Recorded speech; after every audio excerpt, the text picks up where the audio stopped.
இன்னைக்கு நம்ம அனட்டமி இன் தமிழ்ல பிரேக்கியல் ஆர்டரியோட அனட்டமியை பத்தி பார்க்க போறோம். இதுக்கு முன்னாடி நம்ம ஆக்ஸிலரி ஆர்டரி பார்த்துருந்தோம். அதே மாதிரி எக்ஸ்டர்னல் கரோடிட் ஆர்டரியும் பார்த்துருந்தோம்.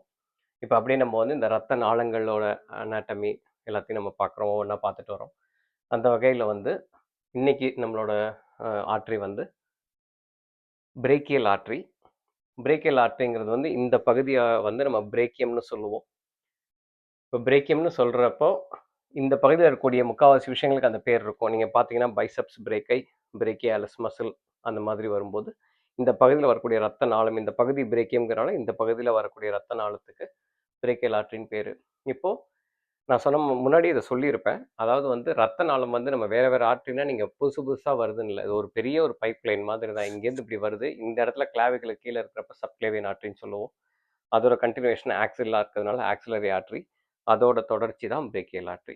அப்போ பிரேக்கியல் ஆர்டரி எங்கே தொடங்குதுன்னா, நான் இந்த இடத்துல ஒரு லைன் வரைஞ்சிருக்கேன் பாருங்கள். இந்த கிட்டத்தட்ட நம்ம டீரிஸ் மேஜர் மசில் வந்து இங்கே கிராஸ் ஆகும். அந்த இடம் வரைக்கும் இது ஆக்சிலரி ஆர்டரி. அந்த டீரிஸ் மேஜர் ஓட பார்டரை தாண்டினதுக்கப்புறம் அதோட பேர் வந்து பிரேக்கியல் ஆர்டரின்னு மாறிடும். இப்போ பிரேக்கியல் ஆர்டரி எவ்வளோ தூரம் வருதுன்னு பார்த்தீங்கன்னா, நம்ம இந்த எல்போ இருக்குங்களா, நம்ம கையில் இருக்க அந்த மூட்டு, ஸோ அதில் வந்து இங்கே கியூபிட்டல் ஃபாசான்னு சொல்லிட்டு ஒரு ஒரு இந்த எல்போவில் நம்ம உங்களுக்கு வீனஸ் பிளட் எல்லாம் எடுப்பாங்க இல்லையா, அந்த பகுதி தான் கியூபிட்டல் ஃபாசா. இப்போ நம்ம போய் ஊசி போட்டு ரத்தம் எடுக்கிறாங்க, ரத்தம் டெஸ்ட் பண்ண எடுக்கிறாங்க, இல்லை நீங்கள் பிளட் டொனேட் பண்ணும்போதெல்லாம் எடுக்கிறாங்கன்னா இந்த இடத்துல தான் உங்களுக்கு சாம்பிள் எடுப்பாங்க இல்லையா, அப்போ வந்து அவங்க வந்து இந்த வெயின்ஸ் வந்து இந்த கியூபிட்டல் ஃபாசா பகுதியில் தான் பண்ணுவாங்க. அந்த பகுதி தான் கியூபிட்டல் ஃபாசா. ஸோ அந்த கையில் இருக்கக்கூடிய அந்த மூட்டு வரைக்கும் அந்த இடத்துல வந்து அது ரெண்டா பிரியுது பாருங்க. அது இந்த பிரேக்கியல் ஆர்டரி வந்து அது வரைக்கும் பிரேக்கியல் ஆர்டரி, அது டெர்மினேட் ஆகிறது வந்து ரேடியல் அண்ட் அல்னார் ஆர்டரி ரெண்டு பகுதியாக பிரிஞ்சிரும். அதாவது இந்த கட்டவரல் பக்கம் இருக்க போன் பேர் ரேடியஸ், இந்த சிண்டு விரல் பக்கம் இருக்கிறது வந்து அல்னா. அதனால வந்து இப்போ இந்த ஆர்டரி இப்படி வந்து இப்படி ரெண்டாக பிரியும் போது இந்த பக்கம் போகிறது ரேடியல் சைடு இருக்குது, ஸோ ரேடியல் ஆர்டரி. இந்த பக்கம் வர்றது அல்னார் சைடு இருக்குது, அதனால அது அல்னார் ஆர்டரி. இப்போ நம்ம இதில் உள்ள கிளைகள்லாம் என்னென்ன, நான் கிளைகள்லாம் வரைஞ்சிருக்கேன், குறிப்பிடலை. இப்போ நான் உங்களுக்கு அதை பற்றி சுருக்கமாக சொல்லிடுறேன். சொன்னால் உங்களுக்கு ஒரு ஐடியா கிடச்சிரும். இப்போ நீங்கள் இதுக்கு முன்னாடி பார்க்கலன்னா ஆக்சிலரி ஆர்டரியோட தொடர்ச்சி அது எங்கேருந்து எங்கே வரைக்கும், அதோட கிளைகள் எல்லாத்தையும் பாருங்கள். நம்ம வந்து இப்போ ஆக்சிலரி ஆர்டரி நீங்கள் பார்த்துட்டு இதை பார்த்தீங்கன்னா உங்களுக்கு இன்னும் புரியும். இப்போ பிரேக்கியல் ஆர்டரியில் முதல் கிளை என்னன்னு பார்த்தீங்கன்னா, அந்த ஆர்டரி ஆரம்பித்து ரொம்ப ஒரு மேல் பகுதி டாப் போர்ஷன்லேயே பார்த்தீங்க அப்படின்னா ஒரு பிரான்ச்சு இப்படி உருவாகி அது வந்து ஏன் இந்த மாதிரி நான் டாட்டட் லைன் வரைஞ்சிருந்தேன்னா அது வந்து பின்பக்கமாக இருக்குன்னு அர்த்தம். Anterior, posterior. ஸோ இப்போ வந்து அந்த ஆர்டரி வருதுன்னா இந்த ஆர்டரி வந்து இப்படி பின்பக்கமாக போகுதுன்னு அர்த்தம். அதனால தான் நான் டாட்டட் லைனில் வரைஞ்சிருக்கேன். ஸோ அது வந்து பார்த்தீங்கன்னா ரொம்ப அடியில் டீப்பாக போகிறதுனால அதுக்கு பேர் வந்து டீப் பிரேக்கியல் ஆர்டரி. இல்லைன்னா நம்ம டீப் வந்து அனட்டமியில் ப்ரொஃபண்டான்னு சொல்லுவோம். ஸோ ப்ரொஃபண்டா ஆர்னு போட்டுக்குவோம். ப்ரொஃபண்டா பிரேக்கியை ஆர்டரி. ஓகே, இது வந்து முதல் பிரான்ச். அடுத்து நான் முன்னாடி சொன்ன மாதிரி இந்த பகுதி அல்னார் பகுதி இல்லையா, ஸோ ஆர்டரி வந்து ரேடியல் அல்னார்னு சொன்னேன். இந்த பக்கம் அப்போ இந்த பக்கம் இதுதான் அல்னார் சைடு. ஸோ ஒரு கிளை வந்து இங்கேருந்து இறங்கி இப்படி போய் இந்த நம்ம இங்கே இந்த மூட்டெல்லாம் இடிச்சிட்டா கூட ரொம்ப வலிக்கிற மாதிரி இருக்கும். அந்த மூட்டுக்கு, அதாவது இந்த மீடியல் எபிகாண்டைல்னு சொல்லுவோம் அந்த பகுதியை, அந்த போனுக்கு கீழே அந்த நரம் அல்னார் போகும். அது கூடவே இந்த ஆர்டரியும் போகும். அதுக்கு பேர் வந்து அல்னார் சைடில் இருக்குது, மேலே இருக்குது. மேலே இருந்தால் சுப்பீரியர், இருக்கிறது அல்னார் சைடுங்கிறதுனால இதோட பேர் சுப்பீரியர் அல்னார் கொலேட்ரல் ஆர்டரி. இப்போ இது சுப்பீரியர் மாதிரி, இது வந்து இன்ஃபீரியர்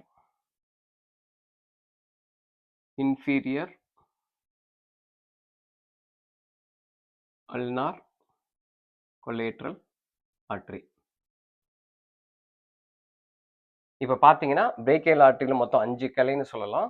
ஒரு கிளை வந்து ப்ரொஃபண்டா பிரேக்கை ஆர்டரி, சுப்பீரியர் அல்னார் கொலேட்ரல் ரெண்டாவது கிளை, இன்ஃபீரியர் அல்னார் கொலேட்ரல் ஆர்டரி மூணாவது கிளை. அதுக்கப்புறம் அது வந்து நிறைவடைகிறது 2 கிளையாக முடிகிறது, ரேடியல் ஆர்டரி, அல்னார் ஆர்டரி. இப்போ இதுதான் 5 கிளை. அப்போ இந்த வேறு சில டாட்ஸ் எல்லாம் வேறு தெரியுது, என்னன்னு பார்க்குறீங்களா? நம்ம இந்த வீடியோலேயே வந்து இன்னொரு விஷயத்தையும் பார்க்குறோம். அது என்னன்னு பார்த்தீங்கன்னா, இந்த பிரேக்கியல் ஆர்டரி வந்து இப்படி பிரியுது இல்லைங்களா, இதில் உள்ள இந்த கிளைகள்லாம் இதுதான் எல்போ மூட்டு.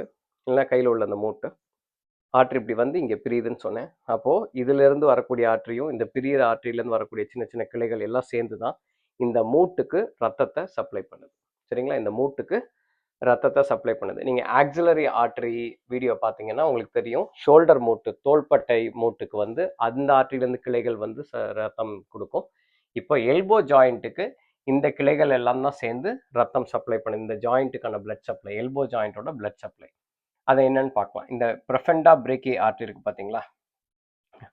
இது வந்து பார்த்தீங்கன்னா ரெண்டா பிரியுது இந்த இடத்துல. உங்களுக்கு அது டயக்ராமில் புரியுதான்னு தெரியல. நான் அப்படி வச்சு காமிக்கிறேன் மார்க்கரை. ஒன்று இந்த இடத்துல பிரியுது, ரெண்டு இல்லைங்களா? ஸோ இப்போ இது வந்து ரொம்ப ரேடியல் சைடில் இருக்கிறதுனால ரேடியல் கொலேட்ரல் ஆர்டரி.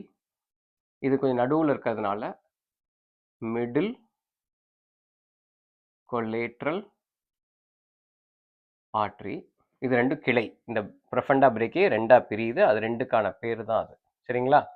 அப்புறம் இந்த கோடு நான் ஏன் வரைஞ்சிருக்கேன்னா, இந்த கோட்லேருந்து இந்த கோடு வரைக்கும் தான் பிரேக்கியல் ஆர்டரின்னு உங்களுக்கு காமிக்கிறதுக்காக தான் இந்த கோடு. ஸோ ரேடியல் ஆர்டரி இந்த பக்கம் வந்து ரேடியல் கொலேட்ரல், மிடில் கொலேட்ரல். இப்போ மேலேருந்து பார்த்தீங்கன்னா இந்த கிளை வந்து இப்படி ரெண்டு வருது, இந்த பக்கம் ரெண்டு இப்படி வருது. இப்போ இது எல்லா இந்த 4 ஆற்றையும் கீழே இருந்து சில கிளைகள் போய் ஒன்னோட ஒன்று சேரும். அதை அனஸ்டமாசஸ்ன்னு சொல்லுவோம். ஒரு ஆற்றி வந்து இன்னொரு ஆற்றியோட சேர்ந்து ஒரே அது ஒரு ஒரு பைப்லைன். இப்போ 2 பைப் வந்து ஒன்றா இணைக்கிறோம் அப்படின்னா எப்படி இருக்குங்களா, அந்த அந்த இணைப்புக்கு பேர் அனஸ்டமாசஸ் அப்படின்னு நம்ம சொல்லுவோம் அனாட்டமியில். அப்படி பண்ணும்போது இது என்னென்னு பார்க்கலாம் நம்ம. இப்போ நான் சொன்ன மாதிரி இது பிரேக்கியல் ஆர்டரிலேருந்து இது அல்னார் ஆர்டரி வருது. இந்த அல்னார் ஆர்டரியில் பார்த்தீங்கன்னா நான் சொன்ன மாதிரி இது டாட்டர் லைன் போட்டுருந்தா பின்பக்கம் போகிறது. இது சாலிட் லைன் தான். இது சாலிட் லைன் தான். இது முன்பக்கம் வர்றது. ஸோ முன்னாடி வர்றது பார்த்தீங்கன்னா இப்போ நார்மலாக ஆர்டரி மேலேருந்து இப்படி கீழே கால் நோக்கி போகணும் இல்லைங்களா? ஆனால் இது வந்து ஆப்போசிட்டில் போகுது. அனாட்டமியில் அந்த மாதிரி ஏதாவது ஆப்போசிட்டில், அதாவது எதிர் எதிர் எதிர் திசையில் போகுது அப்படின்னா நம்ம அதை ரெக்கரண்ட்ன்ற வேர்டு யூஸ் பண்ணுவோம். இப்போ இது அல்னார் ஆர்டரி. இதிலிருந்து ஆன்டீரியர் சைடில் மேல் பக்கம் நோக்கி, அதாவது ரிவர்ஸ் டைரக்ஷன் சொல்லலாம். நார்மலாக ஆர்டரி இப்படி போகும். இது அதை நோக்கி எதிர் திசையில் போகிறதுனால ஆன்டீரியர் அல்னார் ரிக்கரண்ட். ஏன்னா இது எதிர் திசையில் போகுது, அதனால ரிக்கரண்ட் ஆர்டரின்னு சொல்லுவோம். அதே மாதிரி இந்த டாட்டர் லைன் இருக்கு பாருங்களேன், இது வந்து ஒன்றுமே இல்லைங்க, அப்படியே போஸ்டீரியர். ஏன்னா இது பின்பக்கமாக போகுது. Posterior ulnar recurrent artery. இப்போ பாருங்க, இந்த சுப்பீரியர் அல்னார் கொலேட்ரல் ஆர்டரி இப்படி வரும்னு சொன்னேன். இப்போ இதுலேருந்து இந்த போஸ்டீரியர் சைடில் வந்து இங்கே அனஸ்டமாஸ் ஆகிடும். இது ஒரு அனஸ்டமாசஸ். அதுதான் இந்த அனஸ்டமாசஸ். இந்த டைமண்ட் மாதிரி போட்டிருக்கேன் உங்களுக்கு தெரியறதுக்காக. ஓகேங்களா? ஸோ இந்த அனஸ்டமாசஸ் வந்து சுப்பீரியர் அல்னார் கொலேட்ரலும் போஸ்டீரியர் அல்னார் ரிக்கரண்ட் ஆர்டரி. அதே மாதிரி இந்த இன்ஃபீரியர் அல்னார் கொலேட்ரி எல்போட முன்பக்கம் வரும். அதே மாதிரி இதுவும் முன்பக்கம், அல்னார்லேருந்து இந்த பக்கம் முன்பக்கம் வரும். இது ரெண்டும் முன்னாடி அனஸ்டமாஸ். அப்போ இந்த பக்கம் ஒரு அனஸ்டமோசிஸ், இந்த பக்கம் ஒரு அனஸ்டமோசிஸ். அது ரெண்டும் தான் இது. அதே மாதிரி இந்த சைடில் பார்த்தீங்கன்னா நம்ம ரேடியல் சைட்லையும் ரேடியல் கொலேட்ரல் ஆர்டரியோட இந்த ரேடியல் ஆர்டரி இருக்கு பாருங்க. இந்த ரேடியல் ஆர்டரி வந்து இப்படி போகும். அந்த ரேடியல் ஆர்டரிலேருந்து ஆப்போசிட்ல வர்றதுக்கு பேர் தான் radial recurrent artery. Radial recurrent artery. இப்போ அது பாருங்க, இது ஒரு ரேடியல் கொலேட்ரல் ஆர்டரியோட போய் மிக்ஸ் ஆகிடுது, அனஸ்டமோஸ். சரிங்களா? இங்கே ஒரு அனஸ்டமாசஸ் இருக்கு, இங்கே ஒன்று இருக்கு. அது ரெண்டும் பார்த்துட்டோம். இந்த பக்கம் இப்போ ரேடியல் சைடில் பார்த்துட்டு இருக்கோம். இப்போ இன்னும் ஒன்று இருக்கு. அது என்னன்னு பார்த்தீங்கன்னா இந்த அல்னார் ஆர்டரி இருக்கு பாருங்க. இந்த அல்னார் ஆர்டரியிலேருந்து ஒரு ஆர்டரி பிரியுது. இந்த ரேடியல் போனுக்கும் அல்னார் போனுக்கும் நடுவில் ஒரு மெம்பரேன் இருக்கும். அதை வந்து நம்ம இன்ட்ராஷியஸ் மெம்பரேன்னு சொல்லுவோம். ஓகேங்களா? இன்ட்ராஷியஸ் மெம்பரேன் சொல்லுவோம். ரெண்டு போனுக்கும் நடுவில் இருக்கக்கூடியது இன்ட்ராஷியஸ் மெம்பரேன். அந்த இன்ட்ராஷியஸ் மெம்பரேன் இருக்கு பார்த்தீங்களா, அதை நோக்கி ஒரு ஆர்டரி போகுது. இதை வந்து நம்ம இந்த கிளை வந்து இந்த காமனாக வந்து இது வந்து காமன் இன்ட்ராசியஸ் ஆர்டரின்னு வச்சுக்கோங்க. ஏன்னா அதுக்கு பொதுவாக போகிறது. அப்புறம் என்ன ஆகுது, கொஞ்ச தூரம் போன உடனேயுமே அது ரெண்டாக பிரியுது. அந்த இன்ட்ராசியஸ் மெம்பரேன் அப்படிங்கிறது ஒரு ஒரு ஒரு வகையான திசு. அது வந்து ரெண்டு போனையும் ஒட்டிக்கிட்டு, அது ரெண்டு போன்லையும் ஒட்டி இருக்கு. நடுவில் ஒரு ஒரு ஒரு லேயர் மாதிரி இருக்குன்னு வச்சுக்கோங்களேன். இப்போ என்ன ஆகுதுன்னா இந்த அல்னார் ஆர்டரிலேருந்து வந்து இது ரெண்டாக பிரியும் போது ஒன்று வந்து அந்த இன்ட்ராசியஸ் மெம்பரேனுக்கு ஆன்டீரியர் சைட்லேயும் வருது, இன்னொன்று வந்து அந்த மெம்பரேனுக்கு பின்னாடி போஸ்டீரியர் சைடில் போகுது. அப்போது இந்த இந்த ஸ்ட்ரெயிட் லைன் மாதிரி போட்டிருக்கேன் பாருங்க, அது வந்து ஆன்டீரியர் இன்ட்ராசியஸ்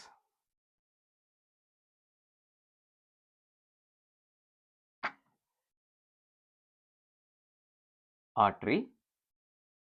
இந்த பின்னாடி இருக்கு பாருங்க, இது அப்படியே பேக் சைடுல போறதுனால போஸ்டீரியர் இன்ட்ராசியஸ் ஆர்ட்ரி. சரிங்களா? இப்போ இந்த போஸ்டீரியர் இன்ட்ராசியஸ் ஆர்ட்ரியிலேருந்து ஒரு ரிகரண்ட் பிரான்ச் போகுது. ஏன்னா எதிர்நோக்கி போன ரிகரண்ட்னு சொல்லியிருக்கேன் இல்லையா? அப்போ போஸ்டீரியர் ரிகரண்ட் இன்ட்ராசியஸ் ஆர்ட்ரி. இது போய் இந்த அனஸ்டமோசிஸை ஃபார்ம் பண்ணிடும். இப்போ பாருங்க, இந்த எல்போவை சுற்றி எல்லா பக்கமும் பிளட் சப்ளை வந்து அந்த ஆர்ட்ரியிலேருந்து வரக்கூடிய அந்த ரத்த நாளங்கள் தான் இந்த எல்போ மூட்டுக்கான பிளட் சப்ளையை தருது. நம்ம இப்போ 2 விஷயங்கள் பார்த்துருக்கோம், பிரேக்கியல் ஆர்ட்ரி அண்ட் எல்போ ஜாயிண்டோட பிளட் சப்ளை.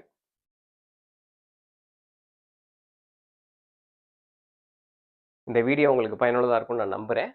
தொடர்ந்து சப்ஸ்கிரைப் பண்ணுங்கள், நிறைய பேருக்கு இதை பகிருங்க. இந்த சேனலோட நோக்கம் பல பேருக்கு அனாட்டமி ஒரு இலகுவான ஒரு பாடமாக மாற்றணும் அப்படிங்கிறது தான். உங்கள் ஆதரவுக்கு நன்றி. வணக்கம்.